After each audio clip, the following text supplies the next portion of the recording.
9व्या दिवशी वर्गात आलो. सरांनी विचारलं, गणेश 100 पैकी किती प्रती गेल्या? म्हणलं 4.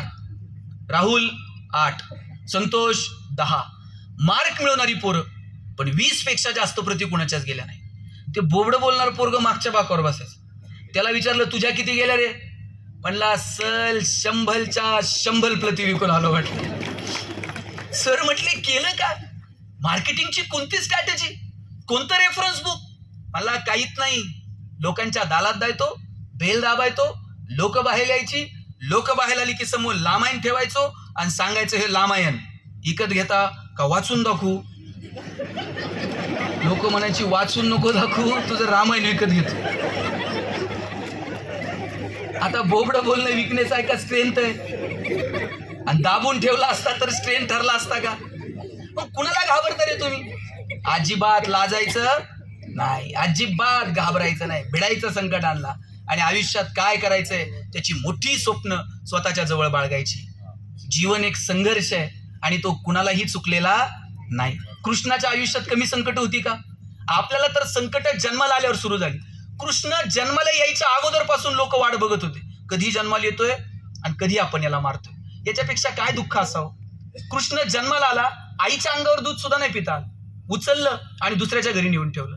तिथं लहानाचा मोठा होत होता. काहीच दिवसात गोकुळ सोडावं लागलं, वृंदावनात गेला. वृंदावनात राधा भेटली, तिला सोडावं लागलं, मथुरेत गेला. मथुरेमध्ये काही दिवस थांबला, मथुरा सोडली, द्वारका वसवली. मथुरा सोडून गेला कृष्ण तर लोक त्याला रणछोडदास म्हणले. म्हणजे काय पळून गेला आम्हाला इथे एकट्याला सोडून? आणि स्वतःच्या हाताने उभी केलेली द्वारका कृष्णाला अशी डोळ्या देखत बुडताना बघावी लागली. यापेक्षा संघर्ष कुणाकडे असतो? तरी सुद्धा कृष्णाला तुम्ही कधी रडताना बघितलंय का? कृष्ण म्हणतो का, राधा गेलीन, गोपाळ गेलीन, काय करायचंय बोन, आता जगण्यात अर्थ नाही उरला, मी आत्महत्याच करून टाकतो? अरे कृष्ण हसतो, गातो. निसर्गाची पूजा करायला सांगणारा पहिला आद्य क्रांतिकारक जर कोण असेल तर कृष्ण आहे. त्यानं सांगितलं, इंद्र बिंद्र नंतर बघा, आधी गोवर्धनाची पूजा करा. सगळ्या जाती धर्माच्या पोरांना एकत्र करून काला करून खाणारा जर पहिला कोण असेल तर तो कृष्ण आहे. म्हणून हे आपण सगळ्यांनी समजून घेतलं पाहिजे. ते तुम्ही समजून घ्याल अशी अपेक्षा व्यक्त करतो. मस्त राहायचं, हसत राहायचं, आनंदानं राहायचं. आणि ज्या ज्या मुलांच्या आनंदानं राहायचंय की नाही, किती जणांना आनंदी राहायचं हात वर करा बरं. इकडचे झाडाखालचे, ए तुला रे कुणी राहिलं नाही ना? तुम्ही दोघं सगळ्यांना आनंदी राहायचं. ओके, घ्या हात खाली. काकांनी 2 हात वर गेले. का तुम्ही आनंदी आहात हे जगाला दाखवायचंय? खरं खरं सांगायचं, राहायचंय का दाखवायचंय? मग राहायचं लय सोपं आहे. आपली अडचण कुठं झाली माहितीये?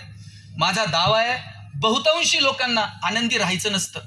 आपण आहोत हे कळलं पाहिजे शेजारच्याला. लाखो रुपये खर्च करून परदेशात फिरायला जात आहे आणि तिथं जाऊन काहीच बघत नाही साहेब. त्याच्या डोक्यात एकच असतं, फोटो काढतंय, स्टेटस ठेवतंय. त्याला तिथं बघण्यात इंटरेस्ट नाहीये.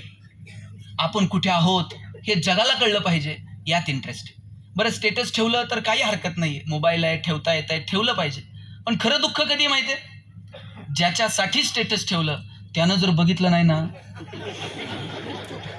एवढं दुःख होतंय, असं वाटतंय ट्रिपचे सगळे पैसे व्हायला गेले. आपला आनंदही आपला राहिलेला नाही आणि आपलं दुःखही आपलं राहिलेलं नाही. ताई, बाजारात गेलात आणि 100 रुपये पडले, किती वाईट वाटतं? 8 दिवस आपल्याला करमत नाही.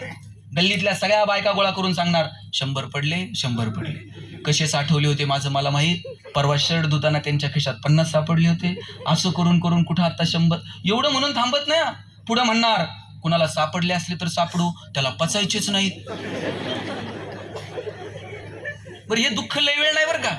त्यातल्या एखाद्या मैत्रिणीने फक्त म्हटलं पाहिजे, बाई तुझे तर 100 पडले, परवा माझे 500 पडले ग. हिला इतकं बरं वाटतं. आपले तर 100 गेले, त्याचे 500 गेले, जाऊ दे बरं दे म्हणते. आपला आनंदही आपला राहिलेला नाही आणि आपलं दुःखही आपलं राहिलेलं नाही. मला आमच्या पिढीपेक्षा आमदार साहेब ही पिढी ना पुढं बसलेली ही अधिक समृद्ध वाटते. शिंदे साहेब, माझ्या पिढीला आता आम्हाला करायचंय काय? एक पुण्यात घर घ्यायचंय, तिचेच हप्ते हप्ते हप्ते हप्ते हप्ते, संपला आमचं. एकच गाडी घ्यायची, गाडी गाडी हप्ते हप्ते, संपला आमचा पगार. ह्या लोकांना लय पगार नव्हते. एक जण कोणतर नोकरी लागायचा, 2 भाऊ शेतीत असायचे. मग जे शेतीत आहे त्यानं 2 पायल्या धान्य पाठव, काहीतरी त्या भावाला पाठव. जे नोकरदार आहे त्यांना भावाला पाईपलाईन करून दे, त्याच्या पोरांची शिक्षण बघ. मजा होती की नाही? किती रुपये पगाराने सुरुवात झाली हो नोकरीला तुमच्या? अण्णा किती रुपये पगार होता पहिला? 200 रुपये. मिशीवाल्यांना किती होता? 96 रुपये पगाराने यांच्या नोकऱ्या. माझे वडील 2006ला मुख्याध्यापक म्हणून रिटायर झाले. 15,000 रुपये पगार होता 2006चा शेवटचा पगार. आता त्यांना पेन्शन 30-32 हजार असेल. पैसे 6व्या-7व्या वेतन आयोगानंतर तुमचे पगार वाढले आणि 96 रुपये पगार, 200 रुपये पगार. बायको जर कधी म्हणली वनीला चला देवीला, गाडी नव्हती आपल्याकडं, मित्राची गाडी घ्यायची, त्याच्यात 10 रुपयाचं पेट्रोल, 10 रुपयाचं रॉकेल. निम्म्या रस्त्यात गेल्यावर गाडीतलं पेट्रोल संपायचं. मग पेट्रोल संपल्यावर गाडी वाकडी करायची. हे तंत्रज्ञान फक्त भारतातच आहे. जगाच्या पाठीवर कुठं गाडी वाकडी करत असते हे मी बघितलेलं नाही. आणि वाकडी करून जर चालू झाली नाही तर आणखी सायंटिस्ट आहेत पुढं, ते टाकीत असं, आणि टाकीत फुकल्यावर बायको असं बघती, कोणत्या मुहूर्त याची माझी गाठ पडली.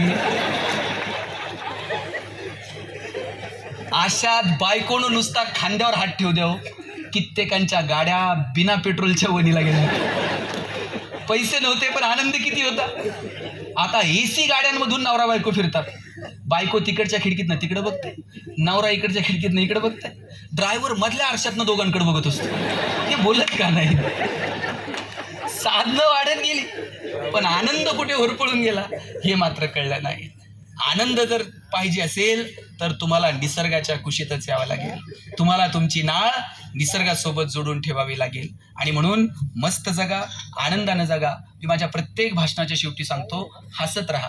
मुलींनो, तुमची घरं तरी आता बरी असतील. मी ज्या घरात जन्माला आलो आणि ज्या घरात लहानाचा मोठा झालो, आमचं घर पत्र्याचं होतं.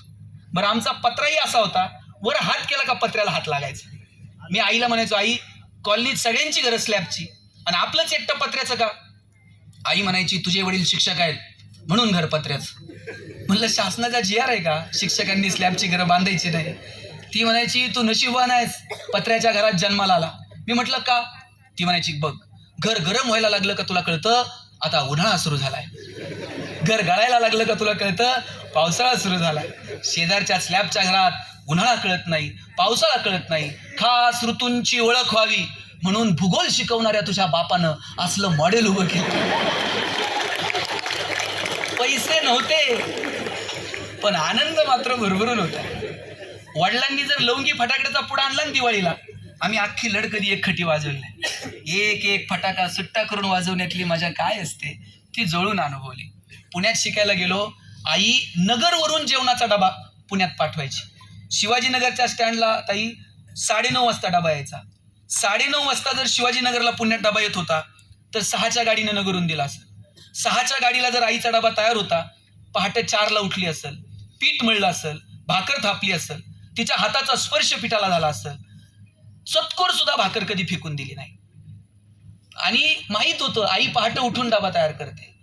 आणि डबे फडके द्यायचे आणि फडक्यात चिठ्ठी असायची, पोरांनो डबे खा, फडके जपून ठेवा. शनिवारच्या गाडीने फडके नगरला जायचे, सोमवारी परत त्या फडक्यांमध्ये डबे यायचे. आयुष्य संघर्ष आहे पण संघर्ष सुंदर आहे आणि म्हणून जीवन सुंदर आहे. त्या सुंदर अशा आयुष्याचा आनंद घ्या. A.T. पवार साहेबांनी त्यांच्या आयुष्यामध्ये जे काम उभं केलं, आमदार साहेब तुम्ही फार भाग्यवान आहात की एक संघर्ष करून ज्या माणसानं 40-40, 50-50 वर्ष ज्या माणसांच्या हृदयावर राज्य गाजवलं, त्या कुटुंबामध्ये तुमचा जन्म झाला. त्या विचारांचं पाईक होण्याची पात्रता आपल्यामध्ये आहे ती आपण अधिकाधिक निर्माण कराल. या जनसामान्य माणसांचं दुःख निवारण्यासाठी तुम्ही सुद्धा तुमचं आयुष्य संघर्ष कराल, त्या संघर्षाचा आनंद घ्याल. मगाशी आमदार साहेबांनी मला सांगितलं मी जे काही आहे ते तिच्यामुळं आहे. त्यांनी जाहीर करून टाकलं आणि बायका भोळ्या असतात असं कौतुक करायचं अधूनमधून. त्या अख्ख्या मतदारसंघात सांगते 1 नंबर नवरा भेटला. काय लागतं आनंदानं जगायला. तो आनंद तुमच्या आयुष्यात सदैव राहावो अशी या जयंतीच्या निमित्तानं प्रार्थना करतो. आपल्या सगळ्यांच्या वतीनं A.T. पवार साहेबांना अभिवादन करतो आणि थांबतो. No once more, no retake for any moment. So please please please dear friends keep smiling. Thanks lot. धन्यवाद सर.